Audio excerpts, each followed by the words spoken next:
Innal hamdalillah nahmaduhu subhanahu wa ta'ala wa nashkuruh wa nusni alaihi wa nukabbiruh wa na'udzu billahi min syururi anfusina wa sayyiati a'malina.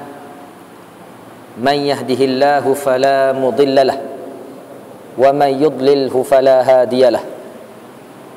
Asyhadu an la ilaha illallah wahdahu la syarika lah wa asyhadu anna sayyidana Muhammadan abduhu wa rasuluh. Subhanaka la ilma lana illa ma 'allamtana innaka antal alimul hakim. Rabbi shrah li sadri wa yassir li amri wahlul 'uqdatam min lisani yafqahu qawli. Amma ba'd.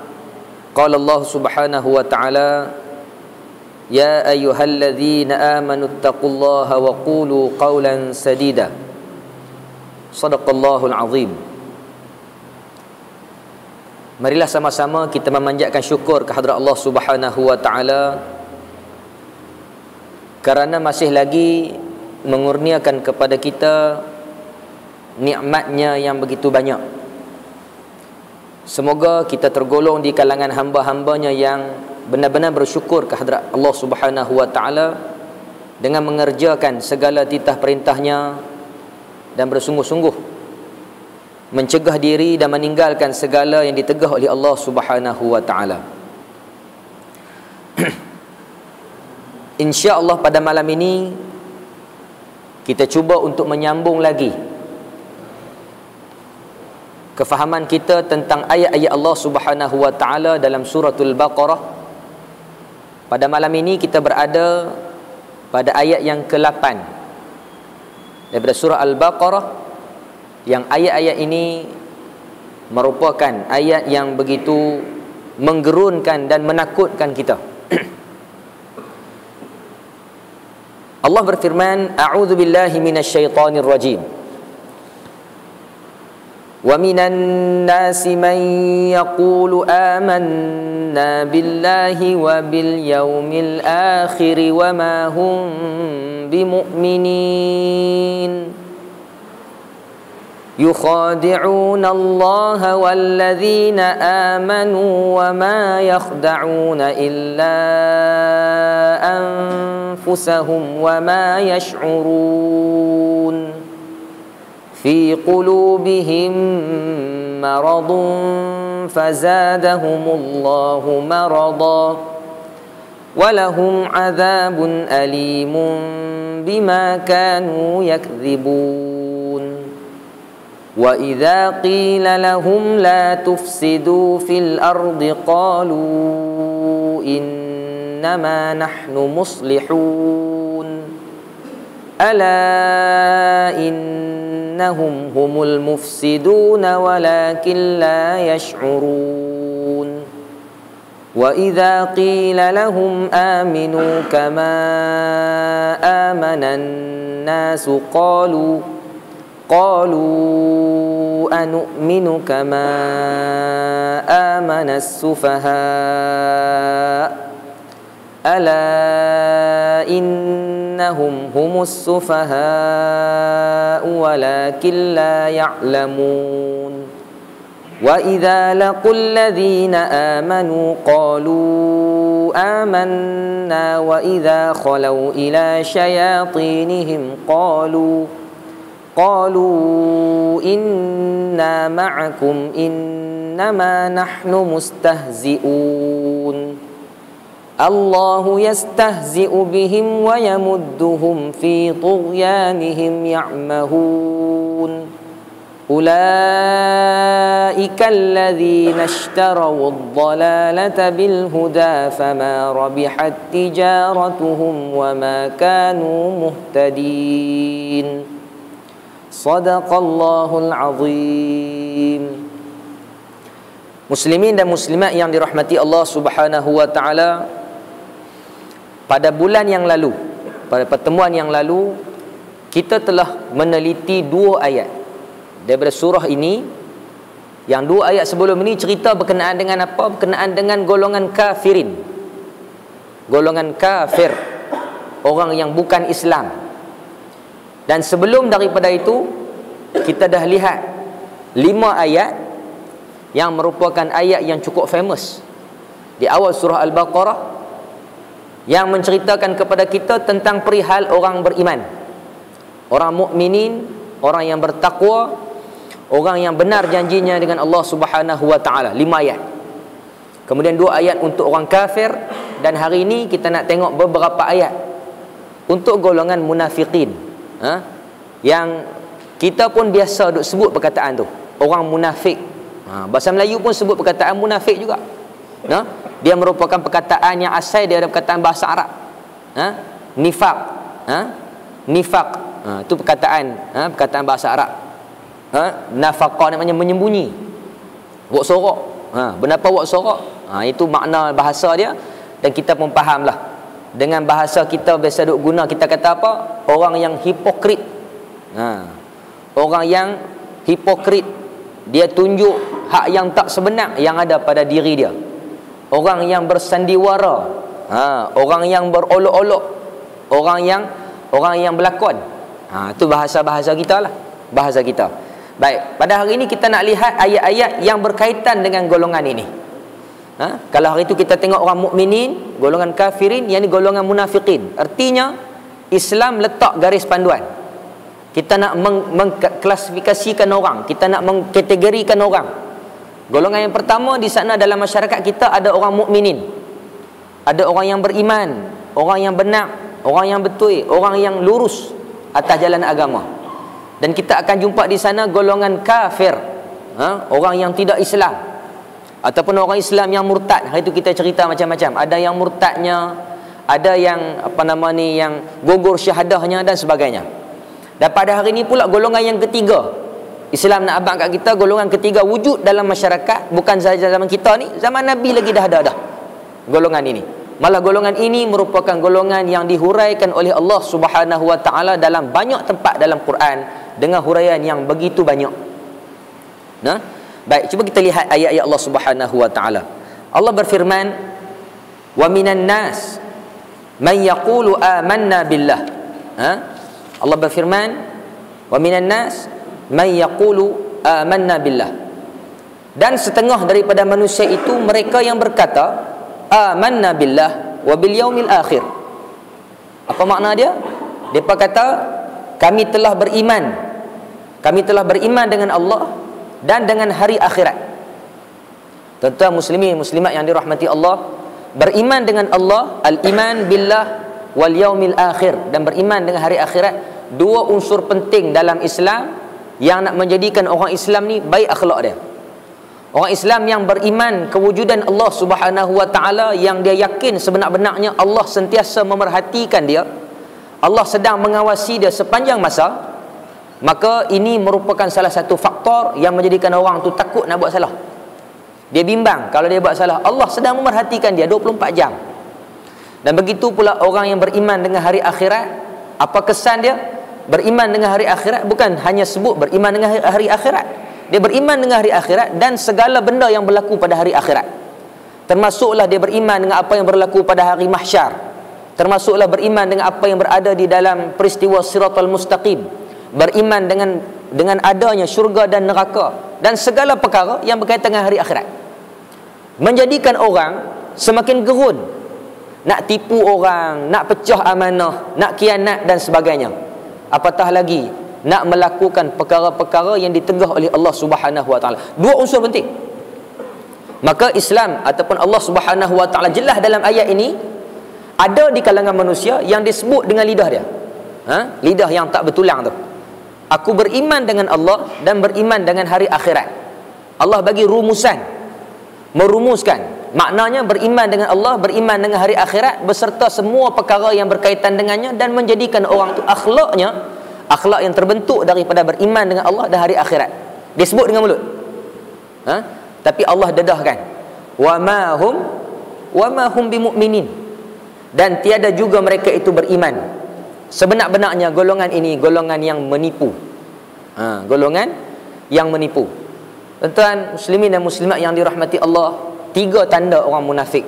Hari ni kita nak cerita bab munafikin. Bukan dengan tujuan nak jadi orang munafik, tapi dengan tujuan supaya kita ni tak jadi orang yang munafik. Dan nanti kita tengok di ujung apa benda yang kita boleh buat, benda apa yang kita kena retiak nak jadikan kita ni bukan golongan munafikin. Nabi kata 3 tanda orang munafik. Idza hadatsa kadzaba, bila bercakap bohong. Bila bercakap dia suka kelentong. Dia ada saja dia nak pusing. Dia pusing kat ni, dia pusing kat ni. Dia ni jenis lagu mana? Jenis kita kata apa? Dia bercakap 20, 25 tak boleh pakai. Jenis suka kapok orang. Dia satu lagi yang kedua apa dia? Wa idza wa'ada khalafa. Bila berjanji mungkar. Bila berjanji tak tepati. Dia tidak mengotorkan janji dia. Dia janji dah nak siap ni nak siap rumah ni tak lama, dia kata. Sebulan aja. Tengok 4 bulan tak siap lagi. Janji buat apa kalau tak boleh buat? Janji buat apa? Dia menjaga tepi jalan ni. Buah ni confirm, garanti. Elok punya lah. Tu, bila bercakap dan dia berjanji kata benda tu elok. Balik buka tengok buruk. Tu dia. Di antara ciri-ciri orang yang munafik ni, satu kita kata tadi cakap bohong, yang kedua berjanji mungkar, yang ketiga wa idza tu mina khana. Bila diberikan satu-satu amanah, diberikan kepercayaan kepada dia khianat. Kita jumpa orang lagu ni ada dalam masyarakat kita. Suka bohong, bohong, dia bohong, lepas tu dia bohong orang pula. Aku bohong ni bohong sunat, dia kata. Pula dah. Dia bohong tu satu hal pula. Dia kata pula yang dia bohong tu boleh. Dia kata bohong tu sunat. Bohong sunat ada. Bohong sunat ada. Apa dia? Bohong sunat ini antara suami isteri boleh bohong. Tapi bukan semua benda kena bohong. Ni dia menikah 2 tahun dah duk bohong bini dia. Tu bukan dia. Ni hak bohong sunat lagu mana? Dia bohong isteri dia supaya isteri dia tidak jadi, kita kata apa? Jadi rosak rumah tangga dia. Contohnya bagaimana? Dia balik lambat hari tu. Balik lambat mungkin ada urusan-urusan yang tak dapat dielakkan dan sebagainya. Dan boleh jadi kalau dia habaq dandan waktu tu, bini dia tanya, abang awak balik lambat ni? Kalau dia tulis habaq kata dia ni kena pergi jumpa kawan, dia masam 2 minggu. Demi mengelak daripada jadi benda yang lebih teruk, maka dia boleh bohong. Dia bohong tu untuk seketika dengan tujuan supaya mengelak daripada berlakunya perkara yang lebih mudarat. Lebih mudarat. Bohong lagu mana? Bohong pada kadar yang membolehkan dia menyelamatkan rumah tangga dia. Itu makna bohong sunat. Bukan bohong sungguh-sungguh sampai Allahu Akbar. Ada orang yang sampai mati baru bini tahu kata dia dimadukan. Tu dia. Jadi janganlah, jangan begitu. Kalau nak menikah 2, nak menikah 3, habaq tu terang. Orang perempuan pun bukan dia nak beli ria lama-lama sangat. Takat seminggu 2 minggu ria, lepas tu lepas tak ria dah. Marah orang perempuan. Lepas ni kami boykot, tak mau main dah kuliah ni. Tak, tuan-tuan. Bohong salah satu daripada ciri-ciri orang munafik. Dan dalam ayat ini depa bohong apa? Bohong tentang unsur keimanan. Dia bohong habaq kata dia beriman tetapi dia tidak beriman. Dan dalam ayat lain kita jumpa dalam suratul Nisa, bila Allah Subhanahu wa taala memerintahkan kepada manusia, fa in tanaza'tum fi syai'in farudduhu ila Allahi war Rasul in kuntum tu'minuna billahi wal yaumil akhir dzalika khairu wa ahsanu ta'wila. Allah suruh orang Islam kalau berbalah, kalau berkelahi, kalau ada pertikaian, balik kepada Allah, balik kepada Rasul, tengok balik Al-Quran, tengok balik dalam hadis, menjadi rujukan. Itu adalah jalan yang terbaik. Bila mana berbalah di antara manusia, Quran dan hadis menjadi kayu ukur, siapa benar siapa salah. Tak boleh ambil benda lain. Lalu Allah sebut apa? Alam tara ilal ladzina yaz'umuna annahum amanu bima unzila ilayka wa ma unzila min qablik yuriduna an yatahakamu ila at-taghut wa qad umiru an yakfuru bih wa yuridu asyaitanu an yudillahum dalalan ba'ida. Dalam surah An-Nisa ini ayat yang ke-59, 60, 61, 62, 63, 64, 65, 66 cerita berkenaan dengan golongan munafikin. Allah cerita bagaimana asai-asai yang boleh timbul orang munafik ni apa dia? Punca ceritanya ada kaitannya dengan Allah Subhanahu wa taala menguatkuasakan peraturan. Allah kuatkuasakan peraturan pakai Al-Quran, pakai hadis dalam semua urusan. Termasuklah dalam urusan perkara yang menjadi perbahasan pertikaian. Lalu wujudnya golongan yang bagaimana? Allah sebut, adakah kamu tidak melihat mereka yang yaz'umuna, yang mendakwa, yang bagi tahu, yang declare bahawa mereka orang yang beriman dengan Alkitab, yakni dengan Al-Quran, dan mereka beriman bukan saja dengan Quran, mereka kata kami beriman dengan kitab-kitab lain sekali, dengan Quran, dengan Taurat, dengan Zabur, Injil, semua kami percaya. Dia dakwa sampai tahap tu. Tu dia. Tetapi Allah dedahkan, yuriduna an yatahakamu ila at-taghut. Tetapi golongan yang duk sebut begini, yang mendakwa kata depa ni berada pada jalan yang benar, depa ni sebenarnya nak mendaulatkan hukum Allah dan sebagainya, sebut sahaja depa ni sebenarnya orang yang benar, tetapi sebenarnya yang depa nak apa dia? Untuk berhukum dengan taghut. Ini ada golongan yang macam ni. Dakwa kata berada pada jalan kebenaran, tetapi nak mengambil taghut sebagai perundangan. Taghut apa dia? Taghut tu adalah ma siwallah, selain daripada Allah Subhanahu wa taala. Allah suruh kuat kuasakan undang-undang Islam. Apa yang berlaku, ambil hukum yang ada dalam Islam, ambil apa yang ada dalam Quran, ambil apa yang dalam hadis Nabi. Tiba-tiba ada orang yang dia sebenarnya nak berhukum dengan benda lain, tetapi nampak kepentingan dan keperluan untuk mendakwa di hadapan orang, kata kami juga sama macam depa. Maka akhirnya Allah dedah golongan ini nak berhukum dengan taghut, wa qad umiru an yakfuru bih. Tetapi Allah sudah menyuruh, Allah memerintahkan supaya orang beriman dan semua manusia ingkarilah segala taghut. Semua selain daripada Allah Subhanahu wa taala kena tinggal. Baik, jadi dalam konteks apa kita melihat asal-asal wujudnya golongan munafikin? Asal-asalnya terbit daripada sistem pemerintahan. Kita tengok dalam sirah apa yang berlaku kepada Nabi dan juga para sahabat. Kalau kita tengok dalam salah satu sampelnya yang ada, perang Tabuk.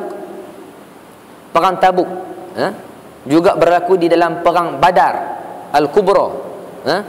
Lebih jelas lagi kalau kita tengok dalam perang Badar.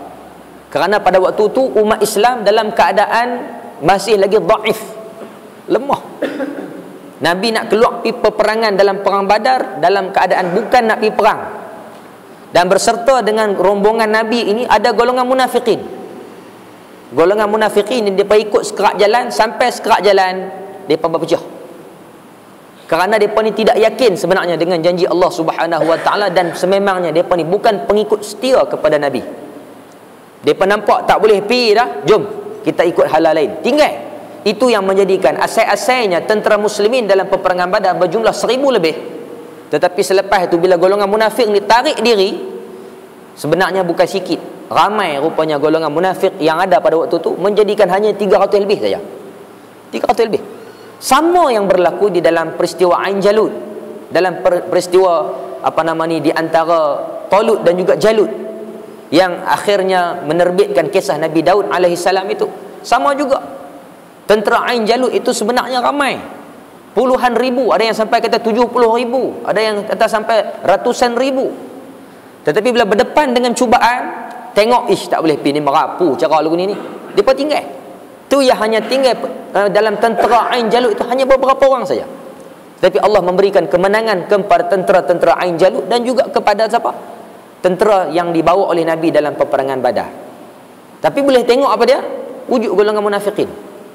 Golongan munafikin, depa nampak tak boleh pergi, depa tinggal. Jadi dalam bahasa Melayu pun kita ada. Kita kata apa? Orang ni bagaikan duri dalam daging, gunting dalam lipatan. Ini, jadi ada dalam masyarakat kita orang yang begini. Bila nampak selesa, nampak okey, dia boleh meduk sekali. Tapi nampak tak boleh jadi begini ni, kita nampak cabaran makin teruk, dia belah dulu. Dia lari dulu, dia tinggal kita. Dia tinggal kita, tak boleh nak buat apa. Sampai kita jadi serba salah dan jadi susah. Itulah yang berlaku dalam peristiwa dalam peperangan Badar. Nabi dan juga para sahabat susah berdepan dengan musuh, dengan jumlah yang sikit, dengan persiapan yang cukup terbatas, dengan musuh yang ramai, dengan segala kelengkapan perang. Kita yang ada muslimin yang ada parang-parang patah, dengan unta yang hanya beberapa ekor saja, dengan kuda hanya beberapa ekor saja, dengan pakaian kelengkapan perang yang tak cukup bagainya, nak masuk perang dengan orang serba-serbi cukup. Ini yang berlaku. Ini yang berlaku. Allah Subhanahu wa taala sebut apa? Wa yuridu syaitanu an yudillahum dalalan ba'ida. Sebenarnya orang munafik ini dia tak sedar diri. Dia tak sedar diri sebenarnya dia berada pada satu situasi disesatkan oleh syaitan, ditipu oleh syaitan sampai dia fikir cara tak betul. Dia fikir cara salah, meletakkan agama ini sebagai satu benda yang tidak ada masa depan, letak bahawa Islam ini tak boleh buat itu, tak boleh buat ini, kita tak boleh lagi buat Islam, tak boleh buat lagi undang-undang Islam dan sebagainya. Ini semua adalah tipu daya syaitan yang nak menjadikan manusia ini ketinggalan, nak menjadikan manusia ini tak nampak sebenarnya keindahan itu ada pada Islam. Lalu Allah Subhanahu wa taala jelaskan lagi, yukhadi'una Allah walladzina amanu wama yakhda'una illa anfusahum wama yash'urun. Allah jelaskan apa yang dilakukan oleh golongan munafikin ini. Yukhadi'una Allah, mereka menipu Allah Subhanahu wa taala dan sekalian orang mukminin. Dan inilah yang berlaku dalam peristiwa daripada dulu sampailah sekarang. Apa yang dibuat oleh golongan munafikin adalah menipu Allah dan menipu orang beriman. Tipu Allah, tipu orang beriman. Kita tengok bagaimana golongan munafikin. Salah satu contoh dalam perang Tabuk, bila mana Nabi nak pergi perang Tabuk, depa buat olok-olok. Depa buat olok-olok, depa kata apa? Depa kata Nabi ni, depa ni bukan reti perang, depa ni hangpa tengoklah, depa nanti kalah. Dia sebut macam-macam bahasa yang menyakitkan hati. Sahabat-sahabat Nabi sampaikan kisah ni kepada Nabi. Dalam keadaan Nabi dah pun bersiap sedia nak pergi perang, lalu depa pun mai. Depa mai jumpa Nabi, minta maaf lah, kami melawak je, kami melawak je, kami buat olok-olok je. Kami buat olok-olok je, kami bukan sungguh-sungguh kami cakap olok-olok. Nabi kata, qul abillahi wa ayatihi wa rasulihi kuntum tastahzi'un. Adakah dengan Allah dan dengan ayat-ayat Allah dan juga dengan Rasulullah kamu nak buat olok-olok? Nabi marah kepada golongan munafikin yang buat olok-olok akan Nabi, sentiasa mengejek Nabi, sentiasa buat macam-macam perkara yang menyusahkan Nabi. Mereka tipu Nabi dalam banyak peristiwa seperti kita sebut tadi dalam perang Badar, mereka tipu. Dan begitu juga dalam kita tengok peristiwa peperangan Uhud, ada golongan munafikin yang mengapi-apikan orang muslimin. Mereka bakar perasaan orang muslimin, orang Islam, khususnya di kalangan para sahabat yang baru, yang muda-muda. Mereka suruh orang muda ni bangkit memberontak supaya Nabi ni keluar perang. Ini yang dilakukan oleh golongan munafikin. Begitu juga kita tengok apa yang berlaku di kalangan orang munafikin yang berada dalam apa nama ni, dalam lipatan sejarah para sahabat. Seperti kita tengok apa yang berlaku di dalam sejarah sehingga terbunuhnya para sahabat yang besar. Seperti terbunuhnya Sayyidina Umar, terbunuhnya Sayyidina Ali kerana golongan munafikin yang ada dalam seorang Islam, Abu Lu'lu'ah dan sebagainya. Mereka duduk dalam seorang Islam, semayang sama orang Islam, tetapi oleh kerana dia dengki sangat, dia marah sangat, sampai tahap dia boleh lompat pergi ke depan, tikam di belakang. Dia sanggup buat. Begitu juga kalau kita tengok sejarah bagaimana wujudnya ajaran-ajaran sesat. Seperti kalau kita tengok wujudnya ajaran sesat seperti Syiah, terkenal dengan seorang yang diberi nama Abdullah bin Sabah. Abdullah bin Sabah ni siapa dia? Bila orang kaji balik, maka kita dapati dia adalah orang yang seluduk masuk dalam saf orang Islam, masuk Islam dengan tujuan yang tidak baik. Tapi Islam tidak melarang orang masuk Islam, walau apa sahaja niat dia masuk Islam, dia dibenak masuk Islam. Maka Allah lah yang mengetahui apa niat dia. Dia masuk Islam, maka dia buat ajaran yang menyimpang daripada ajaran Islam, sehingga menjadikan orang Islam ni terpengaruh dengan ajaran dia, terpengaruh dengan ajaran-ajaran sesat dia, pujukan-pujukan dia, sampai dialah orang pertama yang mengkafirkan Abu Bakar, Umar dan juga Uthman. Orang mula-mula sekali, ramai orang ikut, ramai orang dengar cakap dia, turut cakap dia, mengkafirkan para sahabat yang besar ini.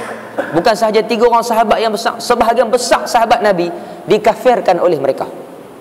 Nampak? Penangan orang munafikin begitu dahsyat sekali sehingga mewujudkan satu aliran sesat yang ada dalam ajaran Islam. Dan mereka bukanlah agama Islam sebenarnya. Mereka menipu Allah, mereka menipu orang mukminin. Tetapi Allah Subhanahu wa taala kata apa? Wa ma yakhda'una illa anfusahum. Tetapi mereka tidak menipu melainkan mereka tipu diri mereka sendiri. Tipu diri mereka sendiri. Kenapa? Kerana mereka tidak mampu menipu Allah Subhanahu wa taala. dan mereka pastinya akan didedahkan. Mereka pasti akan didedahkan oleh Allah Subhanahu wa taala sampai pada waktunya. Akan didedahkan. Bagai contoh seorang yang terkenal dalam masyarakat Madinah. Seorang yang begitu hebat mencintai Nabi sallallahu alaihi wasallam sebelum Nabi mai ke Madinah. Dialah seorang yang dikenali sebagai Amir Ar-Rahib. Ibnu Amir Ar-Rahib, seorang yang begitu tekun beribadat sampai menjadi satu orang yang menjadi rojokkan kepada masyarakat Madinah. Ibnu Amir Ar-Rahib ini dia duduk di Madinah sebelum Nabi mai ke Madinah. Dia tahu dah cerita Nabi. Malah bukan takat tu sahaja, dia adalah orang yang pakar dalam kitab Taurat dan Injil. Dia tahu kisah Nabi Muhammad dan dia seronok dengan kedatangan Nabi Muhammad. Tetapi bila mana Nabi mai ke Madinah, populariti Nabi melonjak. Kerana Nabi bawa satu ajaran yang begitu indah sekali, dengan ajaran yang begitu bawa rahmat ke seluruh alam, maka ramai yang berpusu-pusu pi ke kelas-kelas pengajian yang Nabi buat. Ramai yang sentiasa mendampingi Nabi sehingga datangnya perasaan iri hati dan dengki.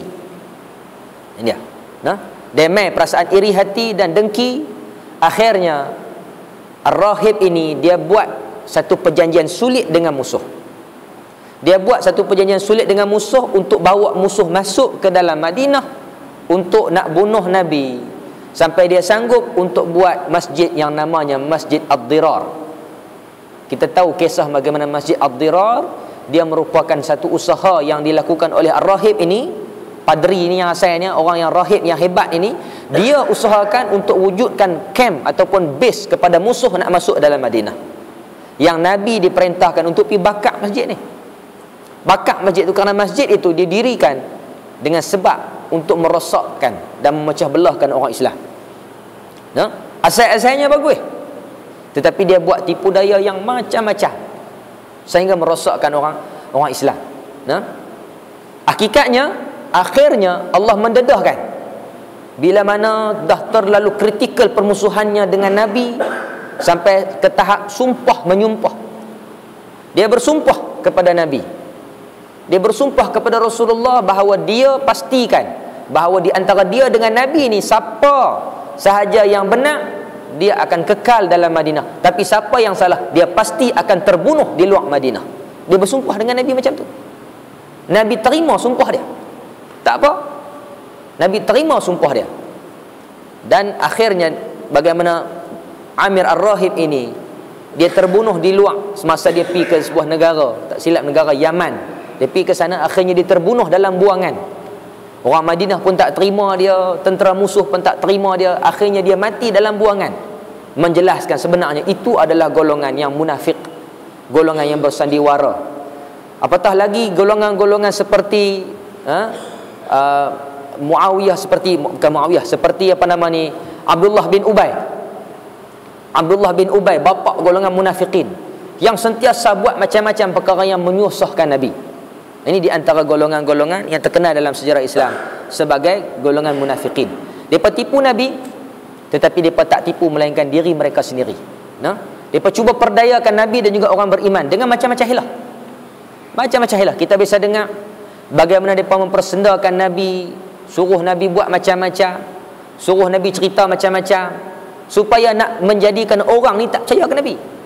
Cerita saat Ashabul Kahfi lagu mana, cerita saat Zulqarnain lagu mana, cerita saat bagaimana yang itu, bagaimana yang ni, ruh macam mana, macam-macam cerita mereka minta daripada Nabi. Termasuklah minta Nabi tunjukkan mukjizat dengan terang dengan mata mereka, supaya mereka boleh tengok sendiri bagaimana Nabi tunjukkan mukjizat kepada mereka, seperti peristiwa terbelahnya bulan. Ini golongan munafik yang ada dalam sejarah Islam. Baik, tetapi mereka tidak menipu melainkan diri mereka sendiri. Akhirnya kalau kita tengok dalam peristiwa Fathu Makkah, pembukaan kota Mekah, setelah mana berlakunya gencatan senjata 10 tahun. Kita ingat balik bagaimana Nabi berjanji dengan Quraisy, dengan kafir Quraisy pada tahun yang ke-6 Hijrah. Nabi janji pada tahun yang ke-6 Hijrah, pada tahun itu Nabi tak boleh masuk ke Mekah, tahun depan boleh masuk. Tahun depan itu Nabi mai masuk pada tahun yang ke-7 Hijrah. Kemudian Nabi balik semula. Tiba-tiba pada tahun yang ke-8 Kafir Quraisy telah buat satu perjanjian sulit dengan Bani Bakar untuk nak serang Bani Khuza'ah.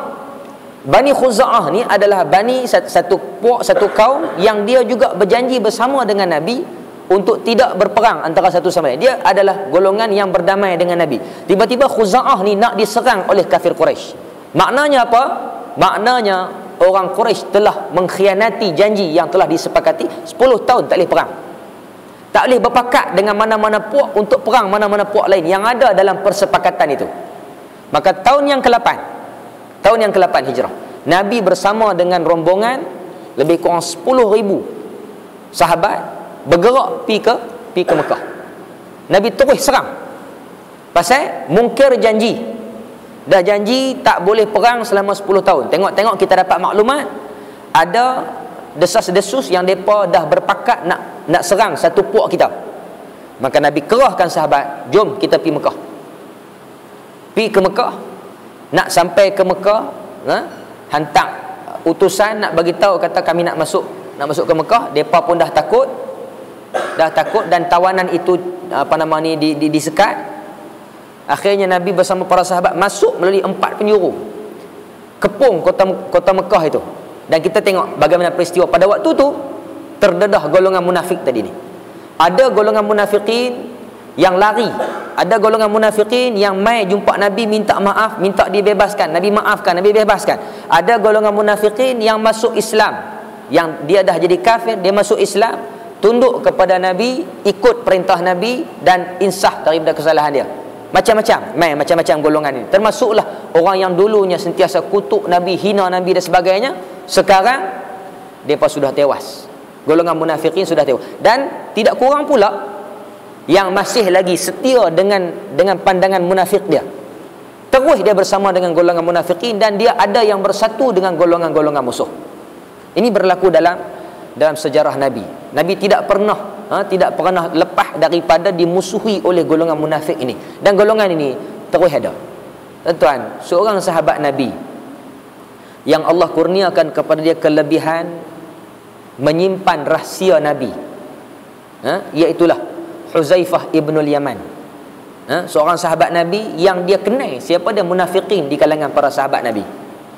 Dia menyimpan rahsia daripada Nabi. Nabi tahu siapa dia munafikin, Huzaifah simpan rahsia. Sampai sahabat-sahabat Nabi sendiri yang besar-besar ni, Sayyidina Abu Bakar, Sayyidina Umar, biasa pergi jumpa Huzaifah. Wahai Huzaifah, aku ada dalam senarai. Tolong cek Ustaz, aku ni ada dalam senarai. Tu sahabat Nabi yang besar-besar. Abu Bakar pun takut tergolong di kalangan golongan munafikin. Apatah lagi masyarakat sekarang ni, orang zaman akhir zaman ni. Sepatutnya kita kena lebih bimbang. Kita kena lebih takut bahawa kita berada di dalam satu kancah golongan munafik.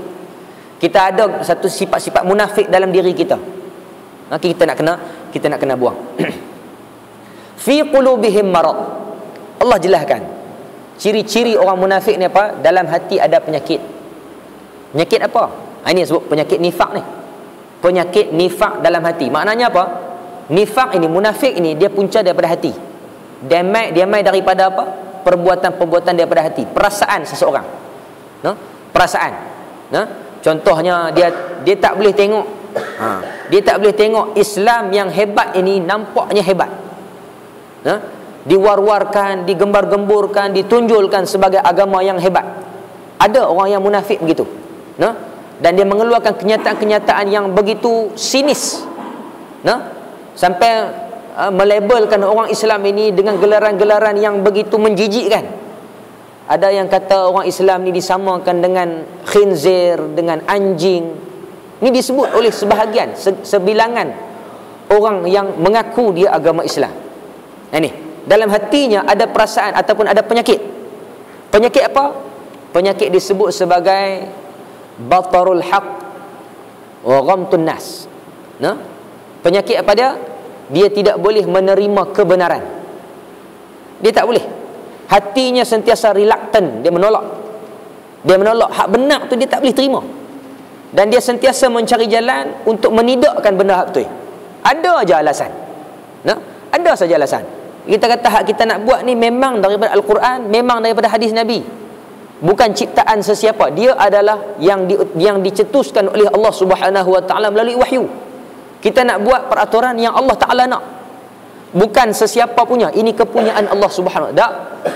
Ini dia kata apa? Ini merupakan peraturan-peraturan yang diciptakan untuk menguntungkan parti politik pula dah. Ini kadang-kadang dia main benda ni. Ada pula kenyataan-kenyataan yang begitu juga berbahaya. Macam mana? Dia kata, tak sodok bincang lah bab-bab ni semua buat rugi masa. Kita kemudian kan bab-bab nak hukum-hukum Allah ni dia merosakkan. Tuan-tuan, saya nak abang bagi, sekiranya orang faham tentang Islam yang sebenar, undang-undang yang ada dalam Islam, orang miskin ke orang kaya yang akan terima undang-undang Islam? Sudah pastinya orang kaya. Sama ada orang yang kita kata masyarakat bawahan, hak yang memang duitnya ada keh pagi makan pagi, ataupun orang yang menjaga bilion-bilion. Mesti orang yang memang menjaga besar-besar. Kita takkan menjaga asyik lemak tepi jalan ni, risiko apalah sangat berbanding dengan orang yang menanggung risiko bilion. Orang ini sepatutnya, sewajarnya dia kena sokong untuk mengkuatkuasakan undang-undang Allah Subhanahu wa taala. Tapi masalah tak faham. Tak faham. Tetapi adakah kita nak tunggu orang faham? Tidak ada satu pun undang-undang dalam dunia nak kena bagi orang faham dulu baru buat.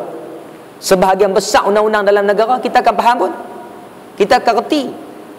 Jangan kata undang-undang hak yang undang-undang jenayah, undang-undang jalan raya pun kita tak faham. Mai surat saman.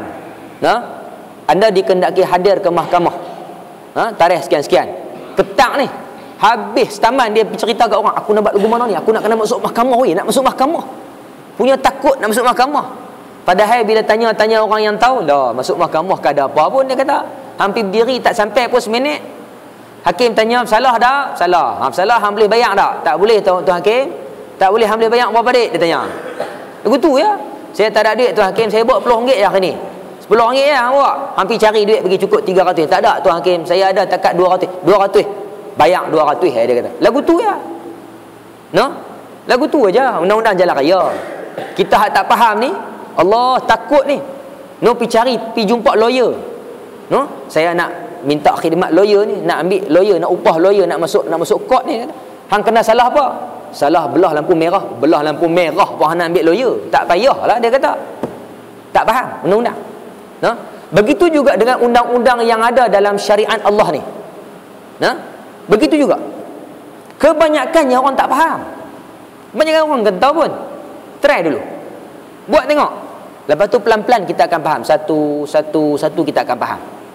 Macam mana cara nak sabitkan kesalahan itu, kesalahan ini. Siapa dia yang nak boleh sabitkan kesalahan. Siapa yang boleh dipanggil untuk jadi saksi. Siapa yang boleh menggugurkan satu-satu hukum dan sebagainya.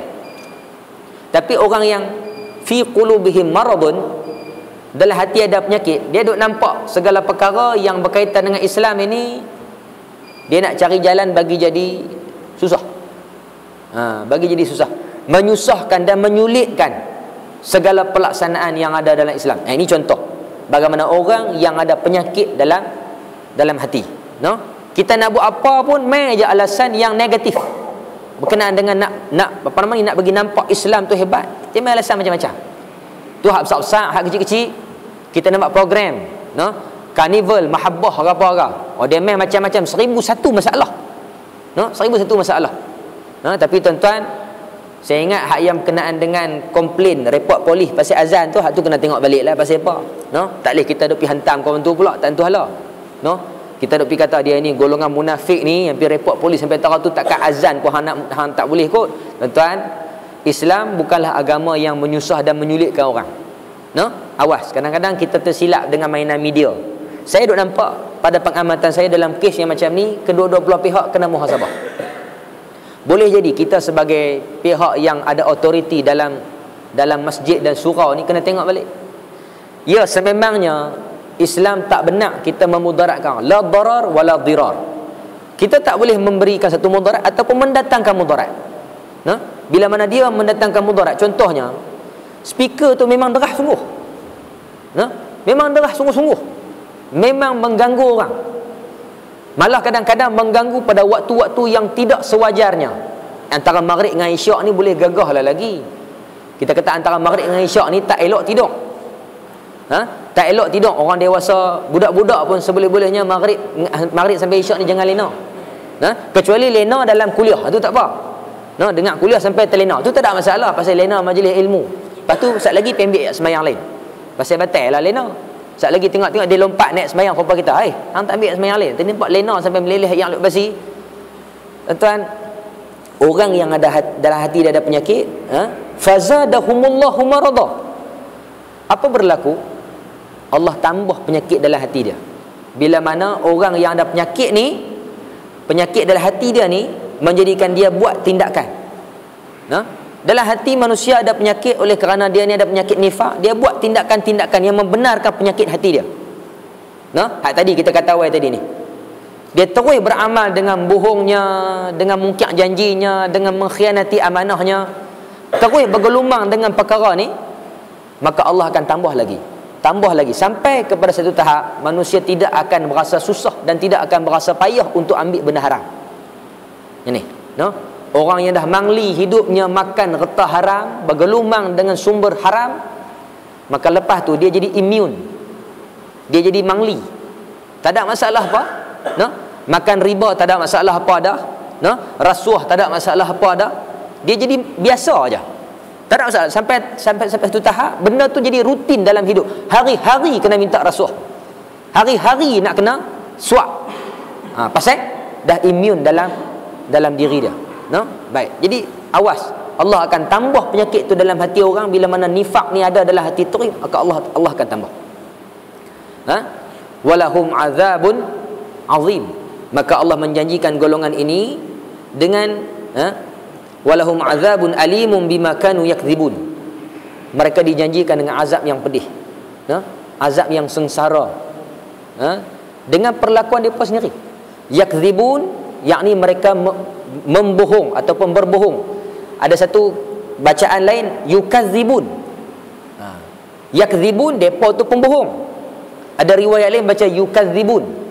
Yukadzibun bermakna mereka mendustakan Nabi. Dia tu pembohong dan dia mendustakan Nabi. Dia cerita ke orang Nabi ni bohong, Nabi ni mengarut aja, macam dibuat oleh Abu Jahal, dibuat oleh Abu Lahab. Depa pergi tolong, pergi cerita ke orang. Ni Muhammad ni bohong. Golongan munafik sama juga. Kerja depa di depan Nabi tunjuk baik, tapi di belakang dia akan masukkan jarum-jarum racun nak merosakkan Nabi dan juga para sahabat. Ini kerja golongan munafik. Depan Nabi tunjuk baik, depan orang Islam, depan golongan muslimin tunjuk baik. Ini yang kata nifak ni. Dia menyembunyikan sifat yang sebenar, dia menzahirkan lakonan-lakonan dia. Dia bertopeng. Tu dia. Tuan-tuan, dia bertopeng dengan benda-benda yang tunjuk kata dia baik, tetapi dia menyembunyikan kebencian. Geram dia dengan kebangkitan Islam, dia tak boleh tengok. Ini golongan munafik, tapi dia akan terdedah akhirnya. Lalu Allah Subhanahu wa taala jelas lagi depa ni perangai depa lagu mana. Wa idza qila lahum la tufsidu fil ard qalu innama nahnu muslihun. Orang munafik ni lidah bercabang. Disuruh kepada depa janganlah buat benda-benda yang merosakkan. Tak, dia kata kami ni orang yang buat benda baik. Ni susah tuan-tuan. Sebab itulah golongan munafik ini golongan yang paling susah nak ditangani. Dan sebab itulah ayat golongan kafirin 2 ayat je. Golongan munafik ni banyak ayat dia, 12 ayat. Ni kita tengok sebahagian. Pasal apa? Di antara dia yang pertama Allah Taala sebut di sini, suruh buat baik, dia tak kata dia jahat. Nampak? Dia mengaku kata dia baik. Dia tak nampak bahawa dia ni berada pada kejahatan. Dia nampak kata dia baik itu. Kita tegur dia, hang janganlah buat lagu ni merosakkan masyarakat. Janganlah duk adu domba merata, duk bawa mulut sana, bawa mulut sini sampai orang jadi bertelagah berkelih habis kampung. Sampai setaman ni berbalah pasal hang seorang aja. Dah, aku buat benda baik. Aku nak bagi orang semua sedar bahawa hampa tu jahat pula dah. Dia kata dia buat benda baik. Nampak tak? Yahsabuna apa nama ni? Dia yuhsinuna sun'a. Dia menyangka bahawa apa yang dia buat ni baik. Ini masalah ni. Susah golongan ni. Golongan ni susah. Nabi sendiri Tidak boleh nak tangani dia dengan secara kekerasan terus, tak boleh. Terpaksa akur juga dengan golongan ini, walaupun dia mai kepada Nabi, semayang kali dengan Nabi. Bukan sahabat-sahabat tak kenal Abdullah bin Ubay, tapi tak boleh buat apa. Dia mai semayang kali dengan Nabi. Ini susah. Kalau orang yang tadi kita kata golongan kafirin, senang, dia memang tak mai. Dia memang tak duduk dalam saf semayang orang Islam. Tapi orang munafik, dia mai duduk sekali dalam saf. Dia jadi spy. Dia jadi tali barut. Dia jadi SB. Dia ambil semua maklumat, report. Ni. Dia bukan tujuan nak mai bersama orang Islam ini nak ambil kebaikan, tetapi dia menyimpan satu hasrat untuk nak merosakkan orang Islam. Dan inilah yang diambil oleh musuh-musuh Islam. Strategi inilah yang diambil untuk nak memusnahkan orang Islam. Hantar spy masuk dalam kalangan orang Islam dengan tujuan-tujuan yang tidak baik. Sebab daripada nampak dah ini cara dia nak merosakkan orang Islam. Dan orang Islam berdepan dengan cabaran ini. Kita nak kena teguhkan orang Islam. Bukan mustahil orang munafik yang masuk dalam sah orang Islam, akhirnya dia dipulihkan, dia bersama dengan orang mukminin dan dia tinggal sifat-sifat nifak dia. Bukan mustahil, boleh berlaku. Lalu Allah kata apa? Disuruh mereka beriman. Wa idza qila lahum aminu, wa idza qila lahum aminu kama amana an-nas.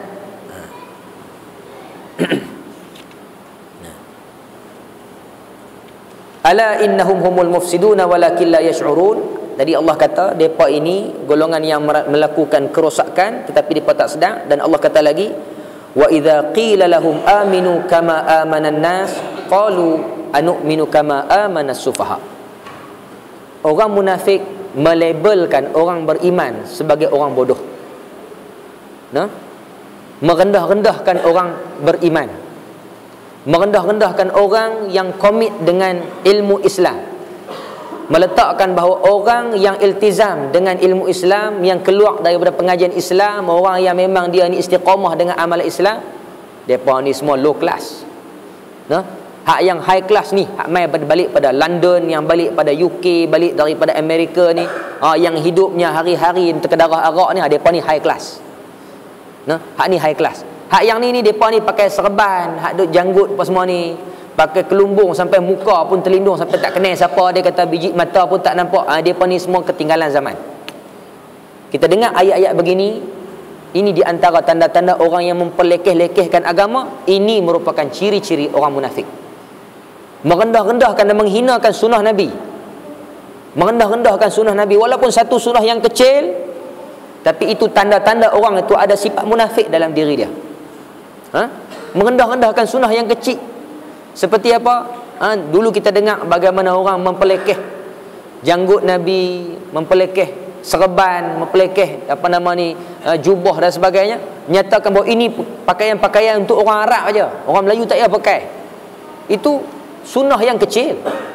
Sunnah yang kita kata kecil hanya berkaitan dengan fizikal. Apatah lagi orang yang merendahkan sunnah-sunnah yang besar.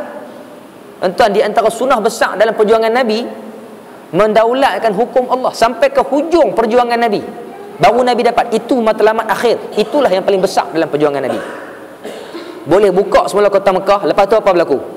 Lepas Nabi berjaya menawan semula kota Mekah dalam peristiwa Fathu Mekah, Nabi melancarkan gerakan dakwah ke seluruh alam. Hantar surat kata, hantar ke Muqayqis, hantar ke Hirqal, hantar kepada Mesir dan sebagainya. Dakwah kepada internasional. Nabi buat. Aslim taslam. Kamu masuk Islam, kamu selamat. Itu dia. Itu cara yang Nabi buat. Tapi ada orang merendah-rendahkan, mempelekeh tentang apa yang ada dalam perundangan Islam. Ini bahaya. Tanda-tanda orang ini ada munafik dalam diri dia.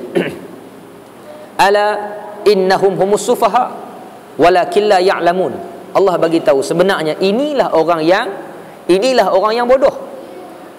Orang yang sebut kata Islam ni low class, Islam ketinggalan zaman, apa yang ada dalam Islam ini hanya cukuplah masjid surau saja. Ini golongan bodoh. Ini golongan yang bodoh. Pasal dia tak boleh nak beza yang mana intan, yang mana permata. Sebenarnya Islam itulah yang boleh menyelamatkan manusia. Islam itulah yang boleh memandu manusia kepada kejayaan. Tapi dia tak nampak benda tu. Lalu Allah kata, inilah orang yang bodoh. Orang yang tak nampak sebenarnya hakikat yang benar. Qalu wa idza laqul ladzina amanu qalu amanna. Sekali lagi Allah ulang. Golongan ini dia mai jumpa dengan orang Islam, orang beriman, dia kata kami beriman. Wa idza khalau ila syayatinihim, tapi dia balik kepada syaitan mereka. Allah namakan syayatinihim ini zu'ama'uhum, pimpinan mereka. Orang munafik ni dia punya keyakinan dan juga dia punya kepercayaan dia adalah bukan kepada orang Islam. Sebagai orang Islam, kita kena meletakkan keyakinan kepada orang Islam sendiri, kepada jemaah Islam sendiri yang boleh menyelamatkan manusia. Tetapi dia meletakkan keyakinan dan kepercayaan dia kepada yang bukan. Maka dengan sendirinya dia telah menghuraikan ikatan bai'ah dia kepada jemaah Islam dan meletakkan bahawa dia ini berada pada luar daripada kumpulan orang Islam. Ini bahaya. Dia main kepada orang bukan, kepada syaitan ini, kepada pimpinan dia, kepada orang yang menjadi tali barut dia. Maka dia kata apa? Inna ma'akum, kami sebenarnya bersama dengan kamu. Innama nahnu mustahzi'un, kami olok-olok je depan depa. Duduk dengan depa, kami terpaksa berlakon lah. Kami terpaksa berlakon olok-olok, kata kami ni bersama dengan depa, bersama berjuang dengan depa. Tapi sebenarnya kami bukan nak pun dengan depa. Kami tetap bersama dengan kamu. Allah dedahkan sikap-sikap golongan ini. Cuma tinggal lagi Allah nak habaq sahaja ini perangai mereka, tapi tinggal lagi kita tak boleh nak buktikan depan mata. Selagi mana kita tak nampak, akhirnya nanti golongan munafik ini akan terdedah juga. Seperti mana yang sedang berlaku kepada negara kita sekarang. Nah, bila mana heboh sekarang ini. Heboh, siapa tak tahu? Semua orang dah tahu tentang bagaimana nak dilaksanakan hukum syariat Allah. Semua orang pakat dah tahu dah lah ni. Semua dah tahu dah. Akan dibawa masuk ke parlimen, bagaimana nak dicadangkan supaya negara kita buat hukum ini. Bukan satu benda yang pelik, dia merupakan satu perkara yang dah umum tahu. Maka kita akan dengar komen-komen daripada seluruh negara ni. Ada orang kata lagu tu, ada orang kata lagu ni, ada orang sokong, ada orang tak sokong. Dan ini sebenarnya apa dia? Ini sebenarnya merupakan kayu ukur kepada orang tu sebenarnya. Dia ni siapa dia? Dia ni siapa dia sebenarnya? Jadi sebenarnya bila mana nak dilaksanakan satu-satu perkara berkaitan dengan Islam, orang bagi macam-macam reaksi. Reaksi ini mengukur orang tu siapa dia. Kita boleh tahu dia ni sebenarnya betul-betul dengan Islam ke ataupun dia main-main aja. Ini inna ma'akum innama nahnu mustahzi'un.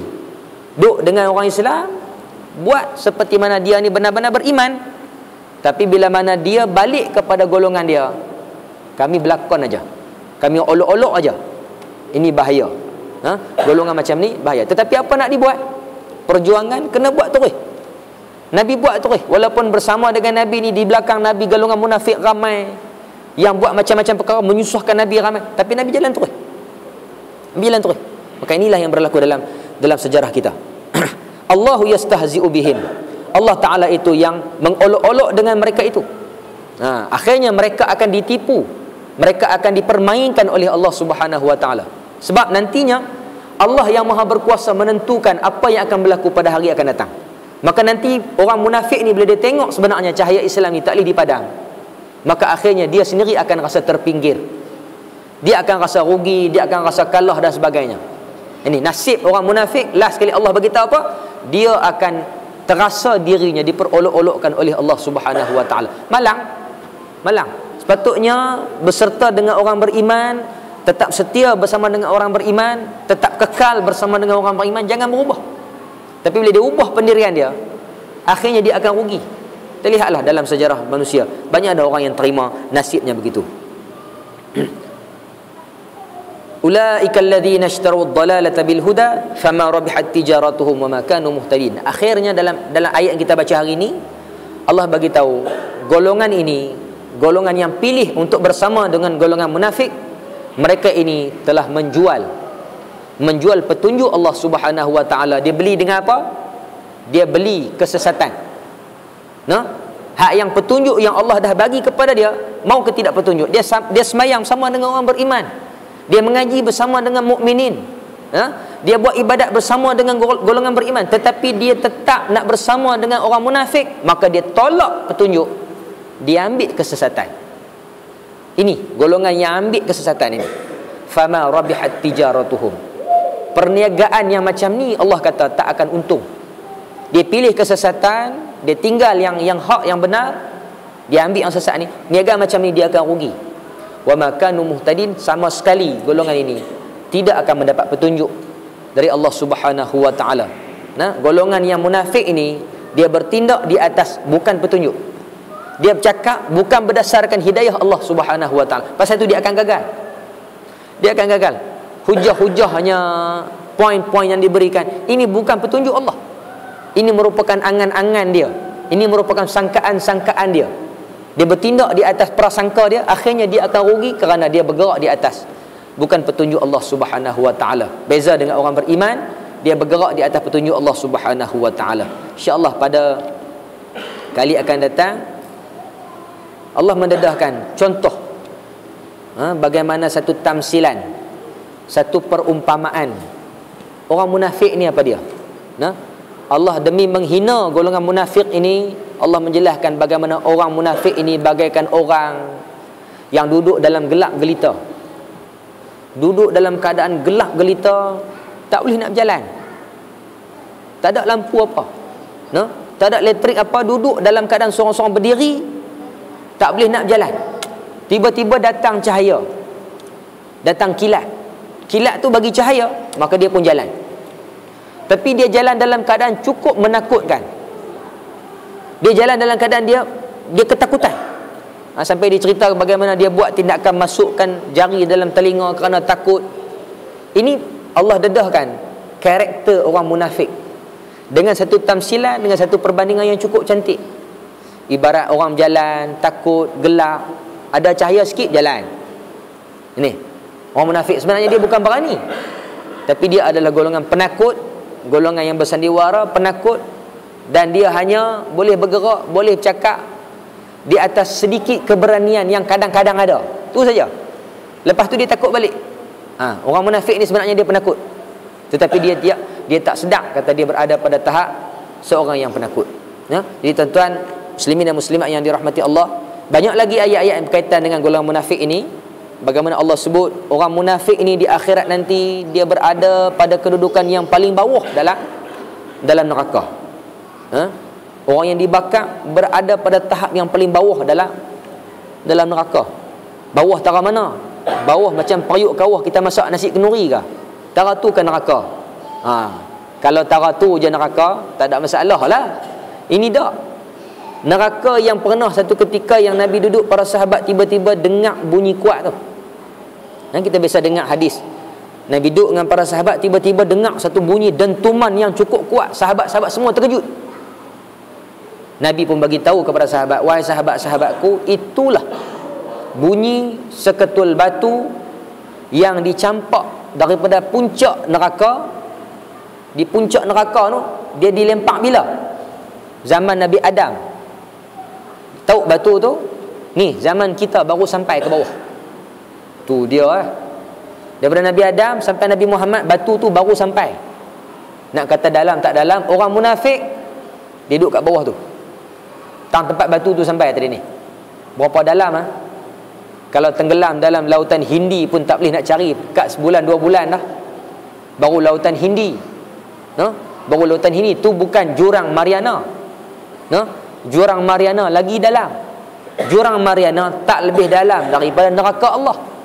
Orang munafik nak duduk bawah tu, dekat dengan kayu api, dekat dengan bara dia apa semua, duduk bawah tu. Allahu Akbar. Itu ada dia punya ayat Allah Subhanahu wa taala. Dan Allah sebut juga bagaimana langkah yang Nabi kena buat berdepan dengan orang munafik. Nanti kita akan tengok ada satu ayat dalam surah An-Nisa, Allah bagi tahu kepada Nabi berdepan dengan munafik ni nak buat lagu mana. Allah bagi clue kepada Nabi. Nak buat macam mana dengan orang munafik ini? Nak layan ke, tak mau layan ke? Nak ikut kata-kata ke, tak mau ke? Dia provoke kita macam-macam, kita nak balas balik ke? Kita nak balas balik, dia kata tu, sat lagi dia balas balik, kita balas balik, lagu mana? Adakah perlu kita buat tindakan macam tu? Perlu tak kita pakat-pakat buat demonstrasi depan rumah dia? Pakat-pakat buat spanduk pergi duduk depan rumah dia? Kita pakat-pakat khiyar depan rumah dia? Perlu tak kita buat macam tu? Nanti kita akan tengok bagaimana Allah mendedahkan cara berdepan dengan golongan munafikin. Dan akhirnya kita perlu banyak berdoa supaya kita terhindar daripada menjadi